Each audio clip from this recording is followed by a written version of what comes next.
सर्वांना सस्नेह जय जिजाऊ जय हरी. मी ज्योतिताई राजे जाधव, राहणार शिंदखेड राजा. मागच्या काही दिवसांपासून आपण पाहतोय सतत इंदोरीकर हा विषय प्रचंड चर्चेला जात आहे सोशल मीडियामध्ये. आणि मी तर ठरवलं होतं की यानंतर त्या विषयावर बोलायचंच नाही, पण आज नाईलाज झाला आणि मला असं वाटलं की ह्या विषयावर आपण बोललंच पाहिजे. आणि मग मी ठरवलं की आज मात्र एक व्हिडिओ असा आपण टाकायचा. तर झालं असं बंधू भगिनींनो की एका लोककला ज्याला आपण लोकनाट्य मंडळ म्हणतो त्यातील एका कलावंताची मी क्लिप बघितली. तर ती क्लिप अशी होती, म्हणजे तमाशा कलावंताची ती क्लिप होती. ती क्लिप अशी होती की तो व्यक्ती असं बोलतोय की तुमचे इंदोरीकर महाराज, तुमचा संप्रदाय, हे सगळं काही जे चाललेलं आहे त्यामध्ये आपण पाहतो सतत तमाशा शब्द येतोय, तमाशाचा उल्लेख येतोय. काही लोक म्हणतात की इंदोरीकरांनी कीर्तनाचा तमाशा केला, काही लोक म्हणतात की वरून कीर्तन आतून तमाशा आहे हा. मग तमाशा हा जो शब्द आहे, तर तुम्ही सांप्रदायिक लोक, तुमचे इंदोरीकर किंवा तुमचे हबप महाराज कीर्तनकार, तुमचं जे काय आहे ते तिकडं चालू द्या, पण त्याच्यासाठी कृपया आमच्या तमाशाला बदनाम करू नका, हे त्यांच्या तोंडचं वाक्य आहे. आणि ते ऐकल्यानंतर प्रचंड अस्वस्थ झाले मी.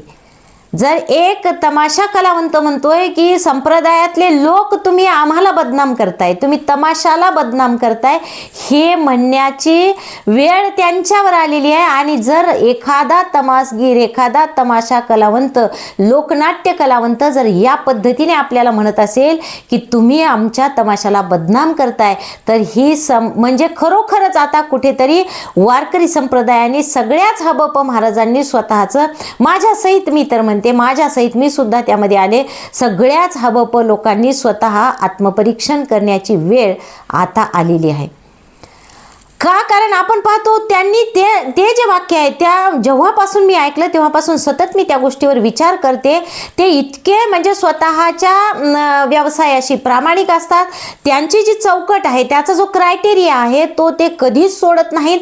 जसं आपण पाहतो की सुरुवातीला समजा वग आहे त्यांचा, त्यानंतर वंदना आहे, त्यानंतर गवळण आहे, त्यानंतर त्यामध्ये किती प्रमाणामध्ये हे असावे, ज्याला म्हणतो पण विनोद असावेत, ते त्याच्यामध्ये सुद्धा पानसटपणा किती असावा हे ठरलेलं आहे. त्यांच्या त्या प्रत्येक गोष्टीला लिमिट असतात. ह्या सगळ्या ज्या चौकटी आहेत त्या लोक आजही फॉलो करतात. मग तशी आपल्यामध्ये किती कीर्तनकार आहेत की ते जे म्हणजे आपले जे चौकट आहे की सुरुवातीची जी पंचपदी आहे, त्यानंतर अभंगाची सोडवणूक आहे, त्यामधले चरण आहेत, त्यानंतर कीर्तनाचा शेवट आहे, ह्या सगळ्या ज्या गोष्टी आहेत, आपल्यातले हबप किती लोक अशा पद्धतीने कीर्तनामध्ये ह्या सगळ्या गोष्टी फॉलो करतात.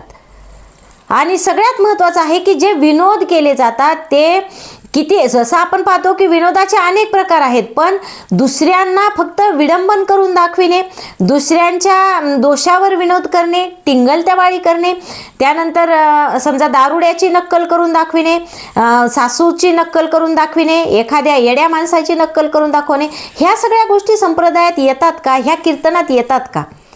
याचं तज्ज्ञांनी सुद्धा मार्गदर्शन करायला पाहिजे. मी तर खूप साधी म्हणजे बाई आहे, मी अतिशय म्हणजे तुम्हाला सांगते, मी संप्रदायात अगदी काहीतरी मला त्याबद्दल एक ओढ होती, म्हणून मी या क्षेत्रामध्ये आले. आणि नंतर जेव्हा संतांच्या विचारांचा, संतांच्या चरित्रांचा अभ्यास केला, त्यानंतर मला असं वाटलं की आपण हे जगासमोर मांडलं पाहिजे आणि मी कीर्तनाला सुरुवात केली.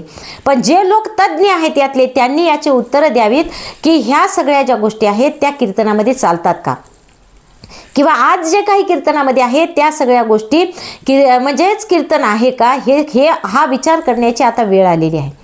आपण पाहतो की बऱ्याच वेळा हे जे तमासगीर लोक असतात, हे जे तमाशा कलावंत असतात, आता गावोगावी जातात, तिथे त्यांची संख्या ठरलेली असते. एवढंच नाही, बऱ्याच वेळा त्यांना गावातून मारझोड होते. बऱ्याच वेळा आपण पाहतो की त्यांच्यावर अशी वेळ येते की पोलिसांचा धाक असतो, अनेक अडचणी असतात.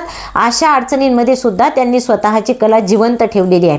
आज आपण पाहतो की डिजिटलचं युग आहे, IT चं युग आहे, इन्फॉर्मेशन टेक्नॉलॉजीच्या जगात आपण जगतोय. अशा वेळी त्यांच्यावर उपासमारीची वेळ आलेली आहे, पण त्यांनी त्यांची कला जोपासलेली आहे. त्यांनी अजूनही तिला सोडून दिलेलं नाही, किंवा त्यातून वेगळं काही केलं तर अजून पैसा मिळतो याचा त्यांनी कधीच विचार केला नाही. ती चाकोरी त्यांनी आतापर्यंत कधीच सोडली नाही. अनेक तमासगीर जे आहेत, अनेक कलावंत आहेत, ते उपासमारीने मरतात याच्या बातम्या आपण टी व्हीवर पाहतो, पण त्यांनी ते कधीच केलेलं नाही. पण आपल्याकडे मात्र नाही. यांनी फेमस नाही होता आलं ना, तर मग हे असं काहीतरी केलं तर आपल्याला फेमस होता येतं. किंवा अनेक लोक आहेत जे वेगवेगळ्या काहीतरी गोष्टी करून पाहतात, वेगवेगळे शॉर्ट टाकतात. आता काल परवा मी पाहिला एक कीर्तनकार म्हणतो आप्पाचा काय आहे ते असे गाडीचे स्टेअरिंग बिरिंग काहीतरी ते शॉर्ट आहे, एक रील आहे, आप्पाचा विषय लय हार्ड आहे वगैरे वगैरे, आणि त्यातून फेमस होतात हे लोक. किंवा एक छोटीशी कुठेतरी रील टाकतात आणि त्यातून फेमस होतात आणि नंतर त्यातून म्हणजे तारखा मिळवतात. तर हे किती दुर्दैव आहे. अहो ते लोक स्वतःचा ती जी चाकोरी आहे ते उपाशी राहिले तरी ते सोडत नाहीत, आणि आपण मात्र कोणत्या पातळीला गेलेलो आहेत. मग याचा विचार संप्रदायामध्ये कधी होणार आहे? एवढंच काय, एकदा घेतलेली तारीख ते जीव गेला तरी ती तारीख पूर्ण करतात किंवा त्याच तारखेला त्याच ठिकाणी त्यांचा कार्यक्रम होतो. आपल्याकडे असे अनेक हबप मी पाहिलेले आहेत की जर कुठं वाढून मानधन मिळत असेल तर ते काहीतरी कारण सांगतात, आणि शक्यतो एक कारण सांगतात की माझी आजी वारली किंवा माझा आजा वारला. हे माझ्या जवळच्या कीर्तनकारांचं मी बघितलेलं आहे. जर एखादी तारीख फिक्स झाली आणि नंतर त्यापेक्षा मोठं मानधन देणारी जर तारीख असेल तर ते सरळ सांगतात की माझी आजी वारली किंवा माझा आजा वारला, मी येऊ शकत नाही, आणि दुसरी तारीख मात्र ते घेऊन टाकतात. तर हे सगळं संप्रदायामध्ये आहे. हे सगळं कीर्तनकार लोक करतात, जे की तमासगीर लोक कधीच करत नाहीत. आता या ठिकाणी म्हणजे मला पुन्हा एकदा असं नाही की संप्रदायालाच मी टार्गेट करते, पण खरोखरच तुम्ही सुद्धा ऐका.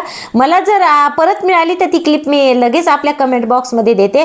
पण तो जो बांधव बोलतोय, तो जो तमासगीर, तो जो तमाशा कलावंत बोलतोय की तुम्ही आमच्या तमाशाला बदनाम करताय, तुमचा संप्रदाय, तुमचे महाराज लोक, मग ते इंदोरीकर असो किंवा ते प्रति इंदोरीकर असो किंवा ते काय म्हणते त्याला ते छोटा इंदोरीकर असो, कोणी असो, तुम्ही सगळे लोक जे आहेत संप्रदायातले हरिभक्त परायण लोक आमच्या तमाशाला बदनाम करत आहात. आमच्या तमाशाचं तुमच्यामध्ये नाव घ्यायचं नाही. तुम्हाला त्याला काय नाव द्यायचं ते दुसरं द्या. पण ज्या पद्धतीने तुम्ही बोलताय ना की कीर्तन म्हणजे वरून कीर्तन आतून तमाशा किंवा तमाशापेक्षा वेगळं नाही वगैरे, तर तमाशा हा शब्द घेऊ नका असं त्यांचं म्हणणं आहे.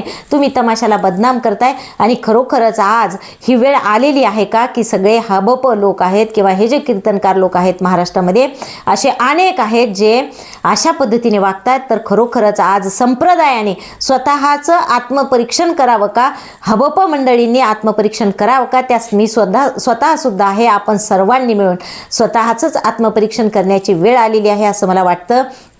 तो जो बांधव बोलला यावर तुमचं मत काय आहे हे मात्र नक्की कमेंटमध्ये सांगा, आणि ती भेटली तर लिंक मी लगेच कमेंट बॉक्समध्ये पाठवते.